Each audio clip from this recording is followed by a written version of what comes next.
always pleased to be joined with the Vice Chair of the Democratic Caucus, Ted Lieu. We just left a successful caucus meeting and had a productive conversation today. Many of our members will be heading to Tucson tomorrow to pay respects for our colleague Raul Grijalva. His legacy for clean air, clean water, and a strong economy for working people will be greatly missed.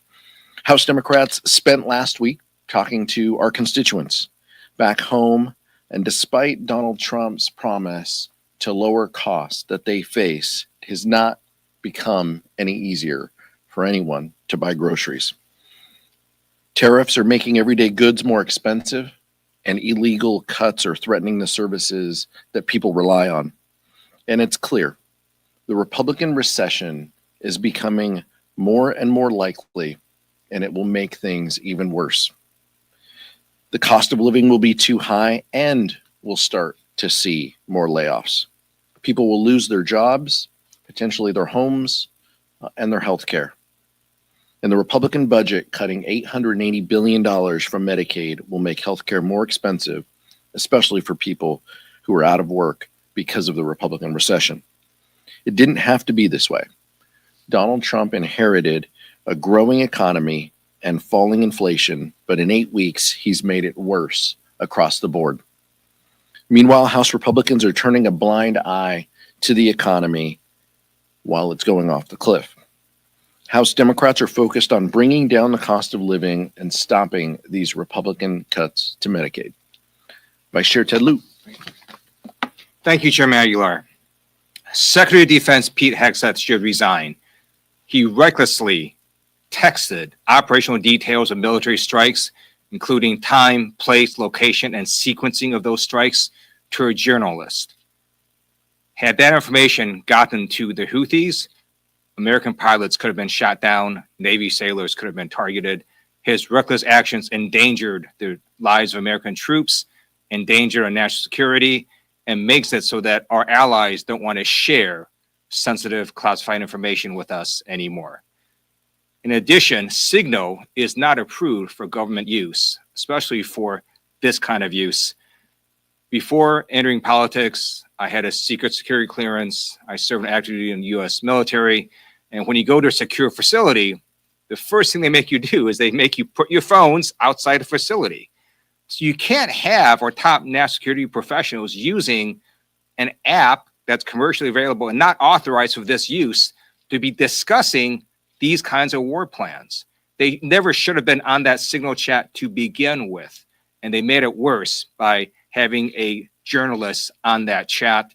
These are reckless actions by Secretary of Defense. And he also made it worse. Instead of accepting responsibility, he lied to the American people. He said this was all a hoax when confronted by a reporter. Well, the White House confirmed that these Signal chats were authentic. Instead of apologizing to the American people, Hegseth lied to American people. The cover-up is even worse. Actually, I don't think the cover-up is worse. This whole thing is really, really bad. It shows how not serious these national security professionals take our national security. Hegseth needs to resign, and everyone on that text chain needs to go take some courses on how to deal with national security classified information. Questions? Nick? When Democrats were back in their districts last week, were constituents supportive of the votes that you took on government funding a week and a half or so ago? When we were back in our districts, I want to thank the Democratic Policy and Communications group. We also participated, all of us, in Medicaid Day of Actions, having roundtables, discussion, press conferences surrounding the $880 billion that House Republicans want to take from Medicaid. We overwhelmingly heard from our constituents the need to protect healthcare back home. With respect to the CR vote, we heard lots of support for our actions. Our constituents, my constituents, understand the difficulties that the Trump administration poses, how they want to gut programs that help people. And blessing that by voting for a CR didn't seem like the right approach. Michael? Leadership announced yesterday that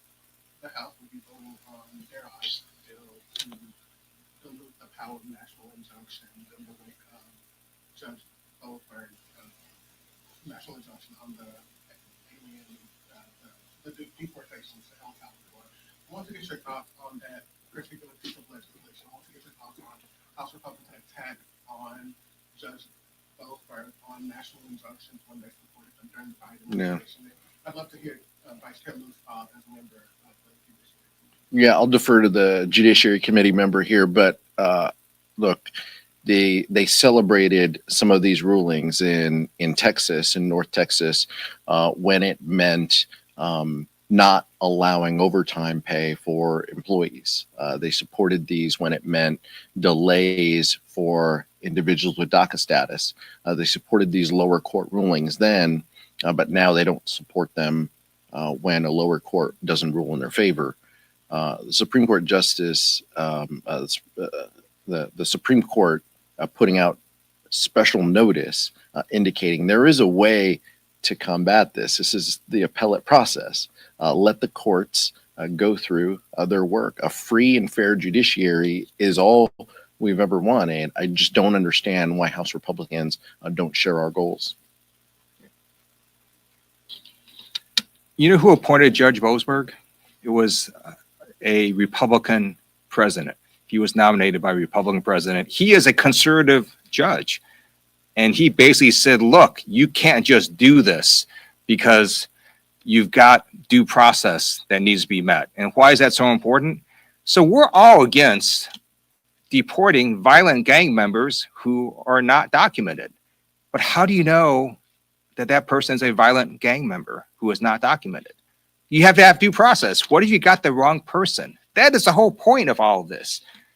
If the law doesn't apply to you, then it doesn't apply to you. But the only way you can figure that out is if you have due process. And that's what Judge Boasberg is saying. You just have to have a process of figuring out you got the right people. And the Trump administration did not have that process.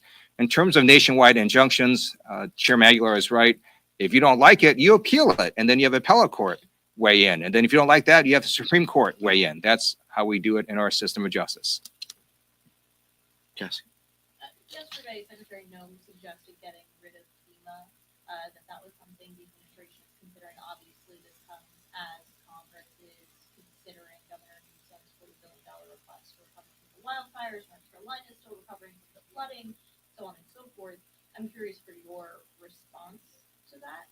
And have you had any conversations with Republican leadership on when perhaps this aid ask would come up for a potential vote? Is it looking like it would be a single bill? Would it be included in reconciliation? Do you have any insight? I don't have any more insight on timing or what Republican leadership has planned. What I would respond to is as a Californian, both of us feel look, natural disasters that are national in scope deserve a nationwide response from Congress, the House and Senate, time and time again. Hurricanes, floods, fires, earthquakes. We come to the aid of our neighbors and friends who are going through tragedy. This is no different than that. Floods in North Carolina deserve the same response as fires in Los Angeles. Having FEMA there is incredibly important. That said, California has amazing professionals who do this work in the disaster and recovery space. Smaller states do not. It is actually to the benefit of smaller states and more rural communities that we have a strong and robust FEMA. I hope our colleagues on the other side of the aisle understand that because when a tragedy comes and they want help for their constituents, it's something that we value and hold dear, and I hope that they do as well. Mother Nature doesn't look at your party registration before she strikes, and natural disasters affect all Americans. This past December, we did disaster aid relief. Some of the states that got that include Oklahoma and South Carolina. And when you have, as Chairman Aguilar said, large states like California, we have the resources to address natural disasters, but smaller states do not. And so FEMA is critically important to a lot of these smaller states, some of them are rural states. And I really hope, as Chairman Aguilar said, our Republicans understand that when you have their vast resources of the federal government, that benefits all Americans when natural disasters strike. Now that the dust has kind of settled from the government shutdown fight, how do you feel about Chuck Schumer's leadership? Do you still think he's the right person to lead Senate Democrats? Both the vice chair and I are very pleased with our senators, Alex Padilla and Adam Schiff, voting against the CR. Our fight ahead is on how we protect Medicaid and Social Security. You've seen now, Washington Post article today, the Social Security lines, people aren't answering. Hours, we're hearing from constituents waiting hours and hours on hold. The Trump administration is ushering out employees, frontline employees who are doing this critical work across the country, responding to individuals. It's imperative that we ensure Social Security, Medicare, Medicaid. That's the next fight ahead, and I'm confident that our partners and friends in the Senate are going to lock arms with us and protect Medicaid and so many of these vital programs while holding the Trump administration accountable. Do you have confidence in him? Yeah. Look, I have confidence in the leadership and the House and the Senate. I have confidence in the leadership of Hakeem Jeffries guiding the House Democratic Caucus. That's our focus. I'm elected by them. I'm not elected I'm not running for Senate leadership of any kind. They don't need me to opine on any of that. I'm confident in House leadership of focusing on protecting these vital programs and economic interests that Americans have. Mike? On the debt ceiling, House Republicans have made clear that they want to put that into reconciliation, but there have been some recent reports that the IRS revenues are coming in lower than normal, partly because of the gutting of the agency from us. But regardless of why, if that does happen, there's the potential that you would get the debt ceiling before reconciliation is ready to go, in which case it might be before the Democratic votes. And there have been discussions within the caucus about that possibility and what you would ask for in return for your votes for a clean debt ceiling. Leader Jeffries will guide those conversations with budget ranking member Boyle, and I'm sure Ways and Means ranking member Neal. We'll have those caucus family discussions, but I think we all subscribe to the Nancy Pelosi model that nothing should be given away for free. Do you think that there's an appetite from House Republicans to join Democrats in an investigation of the Trump administration officials in the single act check plan? We believe in, just like the vice chair said, we believe in accountability for these decisions. These are absolutely reckless national security decisions that put our brave men and women on the front line. It put them at risk. They could try to whitewash this as they have other crises, but this is something that is very, very top of mind for us. I hope our Republican counterparts also believe in accountability and oversight. We'll see how the Senate hearing goes today. 2 individuals on that text thread testifying, also testifying tomorrow here in the House. So we're curious as to their answers. But our guess is that they're probably going to minimize their reckless behavior. But this is all about, these individuals who many of them were unqualified in the first place. This is about their ability to bend the knee to Donald Trump and to do whatever he wants. That's why they are in these positions. And they will continue to be in these positions until Donald Trump gets tired of them or they start speaking up and speaking their mind. I'm not confident that either of those are going to happen. National security should not be a partisan issue, so the Republicans absolutely should join Democrats in having an investigation. And I want to note there's also reporting today that one of the participants in a single chat was added when he was physically in Russia. That's what the reporting says.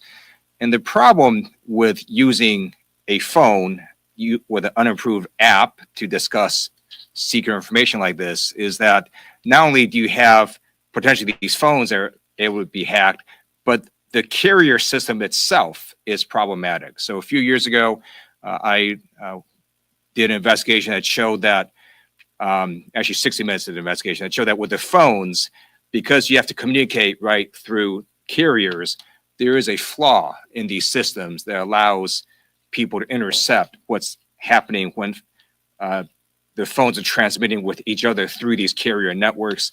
So you can't really fix that problem, no matter how amazing your phone or your app may or may not be. It is a network problem. And again, if any foreign intelligence service exploited that network problem or exploited any of these phones that were used in the signal chat, they could have given that information to Houthis and they could have shot down a pilot. And that's why what happened was so reckless, and that's why Hegseth needs to resign. Andrew? Are Democrats going to be as willing to oppose a debt zone increase as they were with the government funding bill? Are they going to be, Are Democrats planning to stand together to